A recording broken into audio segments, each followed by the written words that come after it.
ജയൻചേട്ടൻ music ചെയ്ത് ലാലേട്ടൻ്റെ സിനിമകളിൽ മ്യൂസിക് ചെയ്തിട്ടുള്ളപ്പോഴൊക്കെ ഹിറ്റ് പാട്ടുകളാണ് ഉണ്ടായിട്ടുള്ളത്. ബാലേട്ടനാണെങ്കിലും മഹാസമുദ്രമാണെങ്കിലും മാമ്പഴക്കാലമാണെങ്കിലും അത് കഴിഞ്ഞിട്ട് മാടമ്പി ആണെങ്കിലും ഏത് സിനിമ എടുത്താലും അതിലൊക്കെ ഒരു പാട്ടെങ്കിലും ഹിറ്റാവുന്ന, ഒരു പാട്ടെങ്കിലും എന്നല്ല, മാടമ്പിയിലൊക്കെ എല്ലാ പാട്ടുകളും ഹിറ്റായതിനും മാമ്പഴക്കാലത്തിലെ എല്ലാം ഹിറ്റായി. അപ്പോൾ ജനങ്ങൾക്ക് ഒരുപാട് പ്രതീക്ഷകളുണ്ട്. അപ്പം ചേട്ടന് ലാലേട്ടൻ്റെ സിനിമകളിൽ വർക്ക് ചെയ്യുമ്പോഴത്തേക്ക് കുറച്ച് ഡെഡിക്കേഷൻ കൂടുതൽ അങ്ങനെ എന്തെങ്കിലും ഉണ്ട്?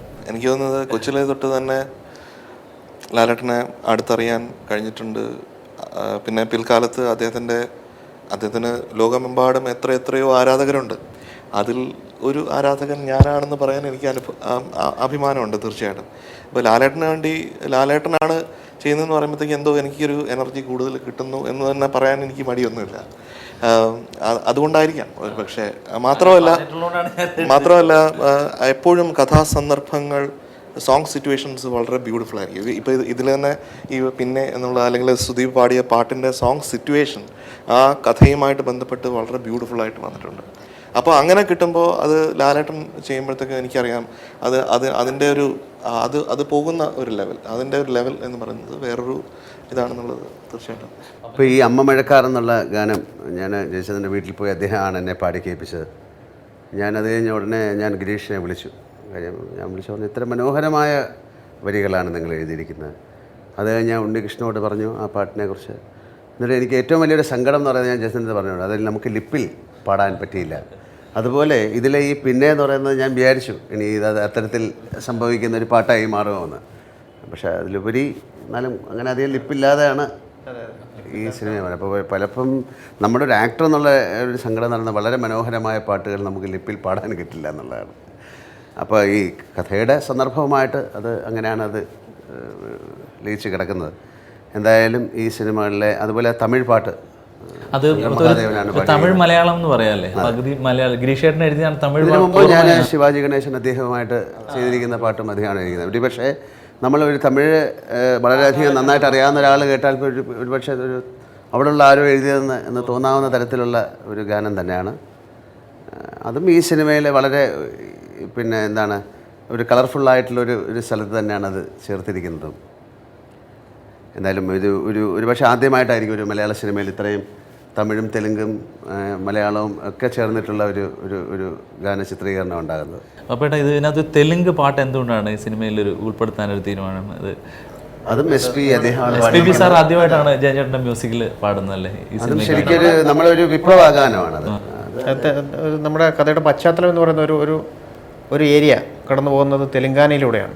തെലുങ്കാനയിലെ ഒരു നക്സലൈറ്റ് നേതാവിൻ്റെ ജീവിതകഥ നമ്മൾ ഈ സിനിമയിലൂടെ പറയുന്നുണ്ട്. അതിന് നമ്മൾ തെലുങ്കിലുള്ള ഒരു പാട്ട് ഉപയോഗിച്ചു. അയാളുടെ ജീവിതം പറയാൻ വേണ്ടി നമ്മളൊരു മൊണ്ടാഷ് സോങ് ആയിട്ട്. പക്ഷേ വേറൊരു ഭാഷയിൽ അത് ഉപയോഗിക്കാൻ പറ്റില്ല. അതെ, വേറൊരു ഭാഷയിൽ ഉപയോഗിക്കാൻ പറ്റില്ല. തെലുങ്ക് സിനിമയിൽ ഒരു പക്ഷേ ഇനിയും ഇത് കഴിഞ്ഞിട്ട് ഒരുപാട് തമിഴും തെലുങ്കും സിനിമകളിലേക്ക് സഞ്ചരിക്കട്ടെ എന്ന് ഞാൻ പ്രാർത്ഥിക്കുന്നു. ഒരുപാട് അങ്ങനെയാണല്ലോ വേണ്ടതും. ഇവിടെ അടുത്തതിൽ നിന്ന് അടുത്തതിലേക്ക് ഘടിപ്പിച്ച് പോയല്ലേ ജീവിതം എന്ന് പറയുന്നത്. എന്നെ സംബന്ധിച്ച് ഇതൊരു സ്വപ്ന സാക്ഷാത്കാരമാണ്. കാര്യം ലാലേട്ടനെയൊക്കെ നേരിട്ട് കാണണമെന്ന് ഒരു സ്വപ്നം പോലെ ആഗ്രഹിച്ച സമയങ്ങളുണ്ട്, സ്വപ്നം കണ്ടിട്ടുള്ള സമയങ്ങളുണ്ട്. അപ്പോൾ അതിൽ എനിക്കിതിനു മുമ്പ് മാടമ്പിയിലൊരു പാട്ട് പാടാൻ കഴിഞ്ഞെങ്കിലും എൻ്റെ ശബ്ദത്തിൽ ലാലേട്ടൻ പാടി അഭിനയിക്കുന്നത് എൻ്റെ എന്നത്തെ ഒരു ഡ്രീമാണ്. അത് ഈ സിനിമയിലൂടെ സാക്ഷാത്കരിക്കപ്പെട്ടിരിക്കുകയാണ്. മാത്രമല്ല ഞാൻ നേരത്തെ പറഞ്ഞ പോലെ നിങ്ങളത് വളരെ മനോഹരമായി പാടിയിട്ടുണ്ട്. അത് വീണ്ടും പറയാം. കാര്യം ആ പാട്ട് കേട്ട ആൾക്കാർ, ഒരു പക്ഷേ അങ്ങയുടെ ശബ്ദം പരിചയമില്ലാത്ത ആൾക്കാർ പോലും പലപ്പോഴും ചോദിച്ചിട്ടുണ്ട് ഇതാരാണ് പാടിയിരിക്കുന്നത്. വളരെ നന്നായി പാടിയിട്ടുണ്ട്. തീർച്ചയായിട്ടും അതിൻ്റെ പുറകിലൊരു ശ്രമമുണ്ട്. അത് ആ ശ്രമം അങ്ങേക്ക് ഏറ്റവും നല്ല പിന്നെ വിജയം തന്നെ ഉണ്ടാക്കി തരുമെന്ന് ഞാൻ പ്രാർത്ഥിക്കുന്നു. ഏറ്റവും വലിയ കാര്യം ഇതിൻ്റെ കൂടെ ചിത്രചേച്ചിയാണ് ചിത്രയുടെ കൂടെ അവരുടെ കൂടെ പാടുമ്പോൾ സാധാരണ ഒരു പുതിയ സുദീപിൻ്റെ അത്ര തന്നെ പരിചയമുള്ള ഒരു പാട്ടുകാരൻ അവരുടെ കൂടെ പാടി എത്തിക്കാൻ ഒരു സാറിന് ഒരു ബുദ്ധിമുട്ടുണ്ടാകുന്ന കാര്യമാണ്. ഇതിൽ നമുക്ക് അത് അങ്ങനെ ഒരു അതിന് ശരിക്കും പപ്പൻചേട്ടനോട് കടപ്പാടുണ്ട്. കാരണം എനിക്ക് 1-2 പ്രാവശ്യം ഇങ്ങനെ ചെറിയ തോന്നി ഇത് സുദീപാണോ പാടുന്നത് അല്ല ഒരു പക്ഷേ വേറെ ഏതെങ്കിലും ഒരു ഗായകനാണോ എന്നൊക്കെ. അപ്പോൾ പപ്പൻചേട്ടനും പറഞ്ഞു അതല്ല, സുദീപാണ് പാടുന്നത്, സുദീപിൻ്റെ ശബ്ദം ഇത് നന്നായിട്ട് ചേരുന്നുണ്ട് എന്ന് പറഞ്ഞു. അങ്ങനെ തീർച്ചയായിട്ടും അത് വളരെ നന്നായിട്ട് ഞങ്ങൾ ഷൂട്ട് ചെയ്തിട്ടുണ്ട്. അത് തീർച്ചയായിട്ടും ഈ സിനിമയിലൊരു ഹൈലൈറ്റ് പിന്നെ പാട്ട് തന്നെ ആയിരിക്കും എന്ന് പ്രേക്ഷകരോട് തന്നെ ഞാൻ പറയുന്നു. പിന്നെ അതിലെ വരികളൊക്കെ വളരെ മനോഹരമാണ്. അതിൽ വളരെ മനോഹരമായ പിന്നെ പദപ്രയോഗങ്ങളാണ് ഗിരീഷ്. മൊഴിയറിയാ മക്കൾ അതെ, വെറുതെ വളരെ നമുക്ക് ഭയങ്കരമായ ഏതൊരു അച്ഛനമ്മയ്ക്കും ഹൃദയത്തിൽ തട്ടുന്ന തരത്തിൽ തന്നെയാണ് അതിലെ വരികൾ.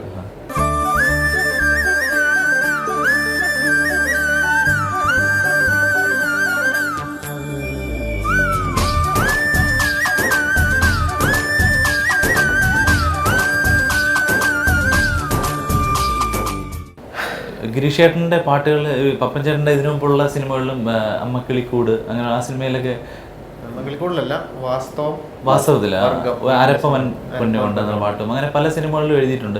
അദ്ദേഹത്തിൻ്റെ കൂടെ വർക്ക് ചെയ്യുമ്പോഴത്തേക്ക് പപ്പൻ ചേട്ടൻ്റെ കഥാപാത്രങ്ങൾ അദ്ദേഹം കൂടുതലായിട്ട് ഉൾക്കൊള്ളുന്നതായിട്ട് തോന്നിയിട്ടുണ്ടോ? തീർച്ചയായും. ഗിരീഷ് എന്ന് പറഞ്ഞാൽ ഞാൻ പറഞ്ഞില്ല, ഗിരീഷ് എനിക്കൊരു കവി മാത്രമല്ല, സുഹൃത്തു കൂടെയാണ്. നമ്മുടെ കഥയുടെ കാര്യങ്ങൾ ഡീറ്റെയിൽ ആയിട്ട് അദ്ദേഹത്തോട് സംസാരിക്കും. ഈ കഥാപാത്രങ്ങളുടെ ഹൃദയ വികാരങ്ങൾ അത് നമ്മൾ വ്യക്തമായിട്ട് അങ്ങോട്ടും ഇങ്ങോട്ടും പറഞ്ഞ് ഒരു തീരുമാനത്തിലെത്താറുണ്ട്. അതുമാത്രമല്ല എനിക്ക് ഒരുപാട് കോൺട്രിബ്യൂഷൻസ് എൻ്റെ കഥയിലും കഥാപാത്രങ്ങളുടെ കാര്യങ്ങളിലൊക്കെ ഒരുപാട് കോൺട്രിബ്യൂഷൻസ് ഗിരീഷിൻ്റെ ഭാഗത്തുനിന്ന് ഉണ്ടാവാറുണ്ട്. അല്ല, അതായത് നേരത്തെ പറഞ്ഞ പോലെ ഒരു പാട്ട് അല്ലെങ്കിൽ ഒരു കവി മാത്രമല്ല, തീർച്ചയായിട്ടും ഒരു തിരക്കഥയിലും ഒക്കെ ഒരുപാട് വടക്കുന്നാഥെന്നുള്ള ഒരു, പിന്നെ അദ്ദേഹത്തിൻ്റെ ഏറ്റവും വലിയൊരു ഡ്രീം ആയിരുന്നു ഒരു പുതിയ സിനിമ എന്നെ വെച്ചാണ് രാമൻ പോലീസ് എന്ന് പറഞ്ഞിട്ട് എപ്പോഴും അതിനെക്കുറിച്ച്. അപ്പം പിന്നെ ഒരു ദിവസം വന്നോ ഒരു സിറ്റുവേഷൻ കേട്ട് ഒരു പാട്ട് എഴുതി പോകുന്ന ആളല്ല. ആ സിനിമയിൽ ഇൻവോൾവ് ആയ അതിൻ്റെ തിരക്കഥയിലൊക്കെ ഒരുപാട് കോൺട്രിബ്യൂഷൻ ചെയ്യാൻ താല്പര്യമുള്ള ഒരാളായിരുന്നു.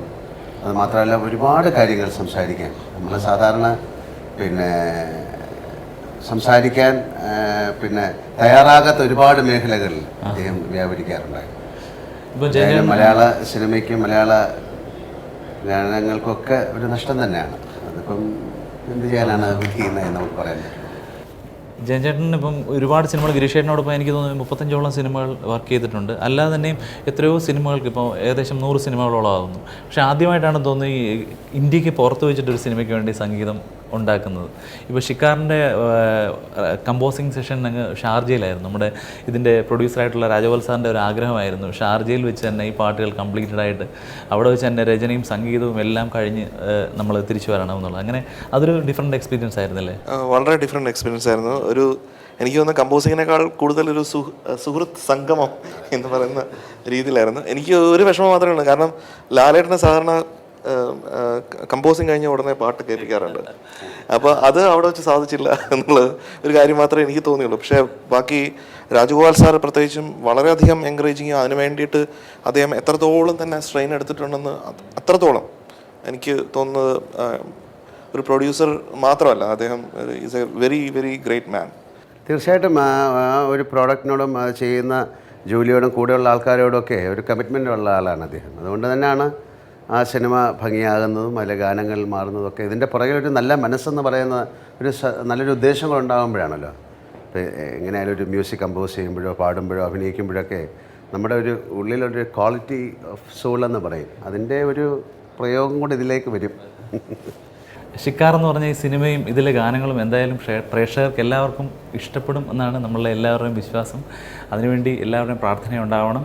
എന്തായാലും ഇതിൻ്റെ പിന്നിൽ വലിയൊരു പരിശ്രമമുണ്ട്. ഡയറക്ടറുടെ ഭാഗത്തു നിന്നും, അഭിനേതാക്കളുടെ ഭാഗത്തു നിന്നും, സംഗീത സംവിധായകൻ്റെ ഭാഗത്തു നിന്നും, ഗായകരുടെ ഭാഗത്തു നിന്നാലും പ്രൊഡ്യൂസറുടെ ഭാഗത്തു നിന്നും എല്ലാവരും വളരെ ആത്മാർത്ഥമായി പരിശ്രമിച്ച് നല്ലൊരു സിനിമയ്ക്ക് വേണ്ടിയും നല്ല പാട്ടുകൾക്ക് വേണ്ടിയും ശ്രമിച്ചതാണ് ഈ ഷിക്കാർ എന്നുള്ള സിനിമയുടെ പിന്നിൽ എന്ന് മനസ്സിലാക്കി എല്ലാവരും ഞങ്ങളെ പ്രോത്സാഹിപ്പിക്കണം. ഈ സിനിമയെ നിങ്ങൾ സ്വീകരിക്കണം എന്നുള്ള അപേക്ഷയോടുകൂടി നിർത്തട്ടെ. ഈ സിനിമയുടെ എല്ലാ പ്രേക്ഷകർക്കും എൻ്റെയും ഞങ്ങളുടെ ഈ ഷിക്കാർ കുടുംബത്തിൻ്റെയും ഹൃദയം നിറഞ്ഞ ഓണാശംസകൾ.